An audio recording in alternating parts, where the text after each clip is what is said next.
بداية الحديث أولا نهضر بالعربية. أعتقد أن كاينين ناس هنا احتراما لهم وتقديرا لهم نتكلموا بالعربية باش يفهموا.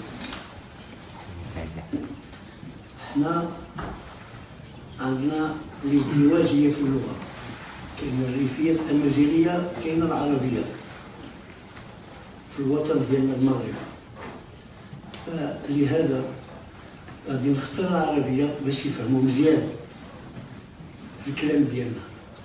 ولكن بداية خصني نشكر الناس اللي استضافونا، الناس اللي رحبوا بنا واللي جهزوا هذا المكان هذا باش نتواجدوا فيه.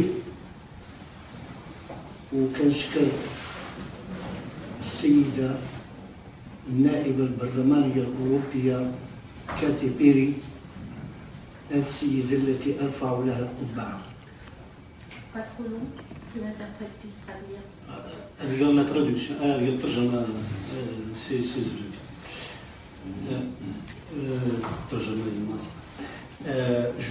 tout d'abord,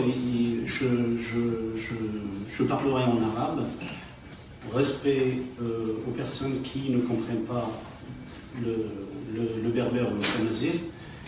Et ensuite, sachant que le Maroc connaît cette double langue qui sont utilisées, ensuite, il remercie M. Zebzafi, les organisateurs de cette rencontre, que vous êtes, Madame Bergia, et puis il remercie Madame Perry pour ses dernières actions menées en faveur de lui.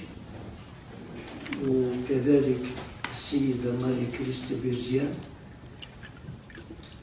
وهذا الناس هذو يعني أرفعوا لهم القبعة. واش الإخوة الفصحى كتفهموها؟ لا لا شوي الصوت وها الزحمة. غير أنا كنخاطب الناطقين بالعربية. الإخوان ديالنا في الوطن ناطقين بالعربية، واش كيفهموا الفصحى؟ نتكلموا بالفصحى ولا غير بالدارجة؟ Monsieur Zebzafi demande s'il peut parler en arabe littéraire ou dans le dialecte marocain. Donc il va parler en dialecte marocain. طيب، فاحنا ما جيناش لهنا باش نستقووا بالآخر ولا لغرض الاستعداء، ولكن جينا لغرض إنساني محض. وما خصش الجهة الأخرى تأخذ منا هذا الشيء هذا بقلة صواب، يعني قلة صواب منا.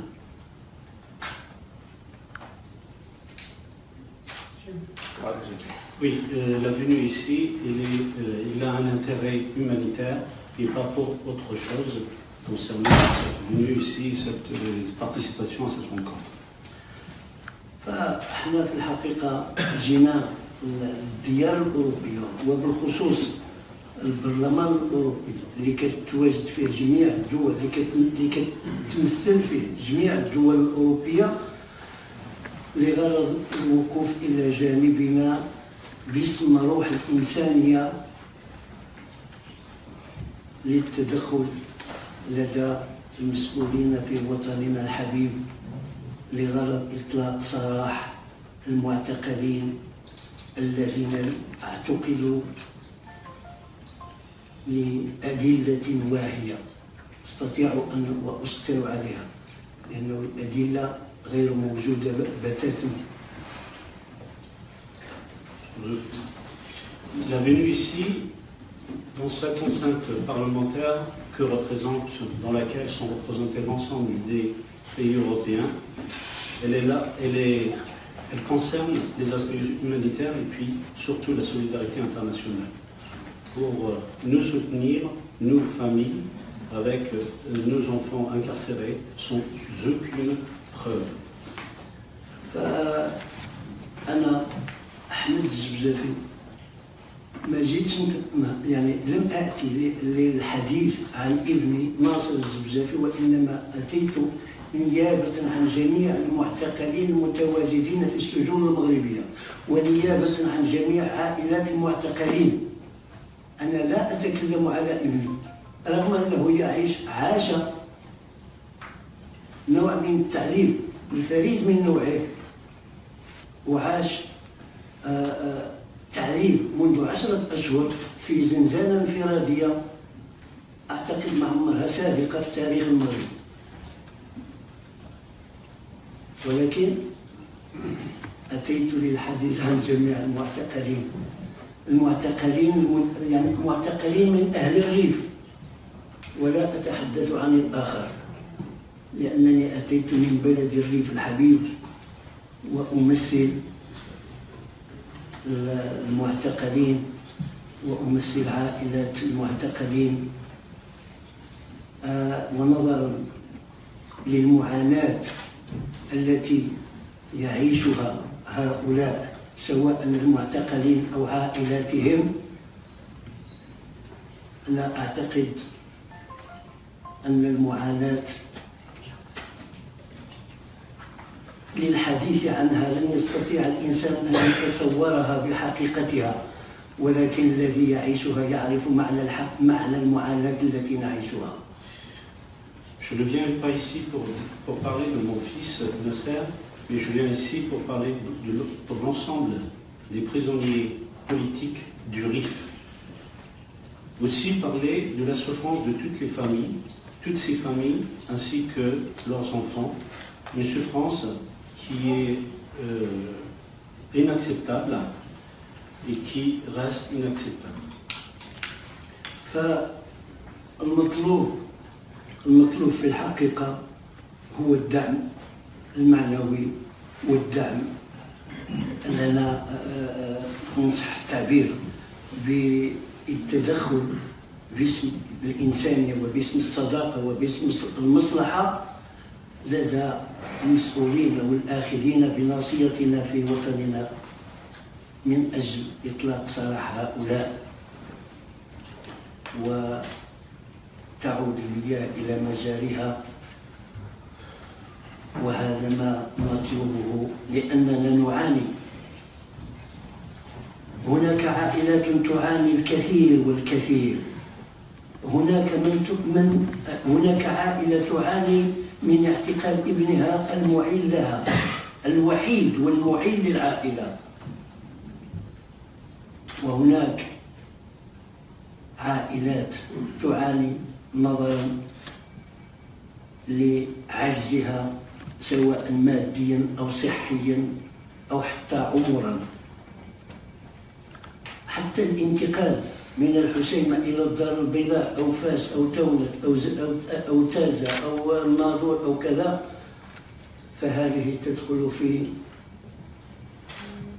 المعاناة المعاشة لدى عائلة المعتقلين. Notre présence ici, elle est pour vous demander d'intervenir de manière humanitaire et à travers l'amitié entre les peuples pour libérer tous ces prisonniers politiques. Toutes ces familles qui souffrent au quotidien. Par exemple, une famille qui a vu son seul enfant incarcéré et qui était le seul qui arrivait à subvenir aux besoins quotidiens de la famille. Une deuxième famille et d'autres familles qui souffrent des moyens financiers pour pouvoir accompagner leurs enfants, vu que les incarcérations se font dans diverses villes marocaines. ومن خلال حديثي هذا أريد أن أوجه رسالة إلى البعض غفر الله لي ولهم، وأقول لهم أنني أتيت للحديث عن المعتقلين وعائلة المعتقلين فقط. أما الحراك فله أصحابه وله من أنشأه من أنشأه. لهذا أنا لا أتكلم باسم الحراك الشعبي في الريف، ولكن أتكلم باسم العائلات التي تعاني وباسم المعتقلين. فهناك امرأة أو لها 3 أبناء معتقلين وموزعين على 3 مدن. يعني يصعب عليها أن تفرق نفسها على 3 مدن من أجل الزيارة. الحقيقة أن القضاء حكم وأصدر حكما، ولكن من أصدر الحكم على توزيع هؤلاء على المدن المغربية؟ من؟ ولماذا؟ ولأجل من؟ هل من أجل الزيادة في معاناة هؤلاء العائلات؟ يكفينا ما نعيشه من ضائقة ذات اليد، ونعيشه من خلال النقل والتنقل، ونعيشه من خلال تواجدنا مثلا في الدار البيضاء من أجل حضور محاكمة الاثنين والثلاثاء والزيارة الأربعاء والمحاكمة الخميس والجمعة. ألا يكفيهم هذا؟ Alors, j'envoie un message à certaines personnes pour leur dire je viens parler ici que des prisonniers. Je ne parle pas de Hera qui est le mouvement populaire du Rif, parce que celui-là a ses décideurs, c'est ceux qui le portent et l'organisent, ses leaders. Je cite encore une fois une famille avec 3 enfants incarcérés et éparpillés dans 3 villes différentes. Cette famille, il est dans l'impossibilité de rendre visite à ces 3 enfants. Que la justice ait ou décidé d'un jugement, mais qui a décidé que ces 3 enfants soient éparpillés dans 3 villes différentes? Ce n'est pas assez les jugements pour nous traîner encore entre les villes, surtout à Casablanca, on y est toutes les semaines, lundi, mardi, mercredi pour rendre visite, puis encore vendredi pour le jugement. فمن بين المعتقلين هناك قاصرين، من بين المعتقلين هناك من يعيل عائلته هو لوحده، وهناك من المعتقلين من هو مريض بالسرطان، وهناك معتقل من عائلته تعيش فقرا مذكرا، وهناك معتقل يعيش يعني ظروف صعبة في بعض السجون. فلهذا أتينا إلى هذا المكان، ولهذا أتيت إلى هذا المكان، وسأذهب إلى أبعد مكان من أجل هؤلاء المعتقلين وعائلاتهم. فنظرا لكبرنا ولشيخوختنا ولعجزنا، ألا يرحم هؤلاء هذا العجز وهذه الشيخوخة؟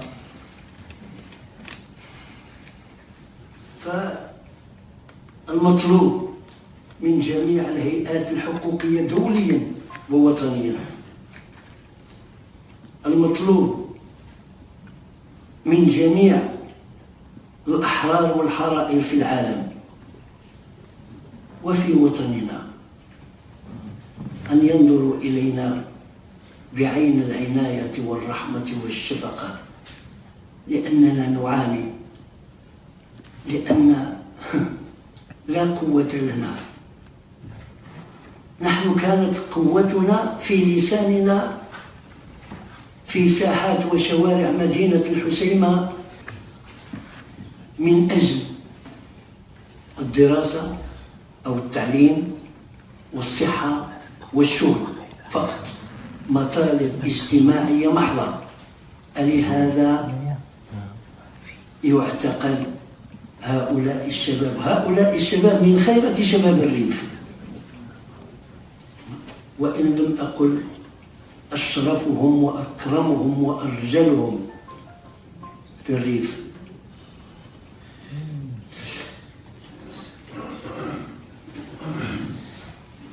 Encore des exemples de familles qui souffrent de ces emprisonnements. Une famille ou un père, je pense un père ou une mère toute seule, qui se trouve toute seule aujourd'hui. Des malades, notamment maladies de cancer. Des familles en extrême pauvreté. Et puis, il y a des prisonniers qui sont dans des situations très difficiles. Voilà ma vraie raison, la vraie raison pour laquelle on est là aujourd'hui. Notre âge, apparemment, notre vieillesse, ce n'est pas assez pour ces gens pour qu'on puisse trouver la tranquillité. Je demande aux organisations internationales et nationales et tous les hommes libres, hommes avec grand H, qui regardent avec un œil de pitié, car nos enfants n'ont demandé que de l'éducation, du travail et de la santé pour tous. Ces jeunes sont tout ce qu'il y a de meilleur, ce qu'a donné cette région qui est le RIF. كما أضيف من جميع نواب البرلمان الأوروبي، هذا سأختص به ناصر الزبزابي، ولا أحب أن أتكلم باسم ابني فقط، لأنني أتكلم باسم أبنائي كلهم في السجون أو في المعتقلات، ولكن أتكلم هنا لموضوع خاص ألا وهو جائزة سخاروف. أرجو من جميع النواب سواء كانوا في اليمين أو اليسار أو الوسط أن يمنحوا صوتهم لهذا الإنسان، وكما أوصاني أنه لا يريد الجائزة نقدا، بل يريد الجائزة رمزا، النقد فليصرفوه على مسائل اجتماعية، ولكن فقط يريد الجائزة رمزية للمنطقة. وإن فعلوا هذا لهم الشكر مسبقا، فأعتقد أنني سأنهي كلامي لأنني تحدثت أكثر من اللازم، وأشكر الحضور الكريم وأشكر الجميع، وإلى اللقاء مرة أخرى إن شاء الله. Je finis mes paroles pour parler brièvement de Nasser, son fils, mon fils. Même si je n'aime que tous les prisonniers restent mes enfants, pour demander aux forces politiques en Europe de lui accorder le prix Sakharov, et je les supplie pour cela, que ce soit des forces politiques de gauche, de centre ou de droite, peu importe, que ce prix soit juste un symbole pour la région de ce qui est financier sera orienté vers le social et notamment en particulier les familles en nécessité. Et je vous remercie.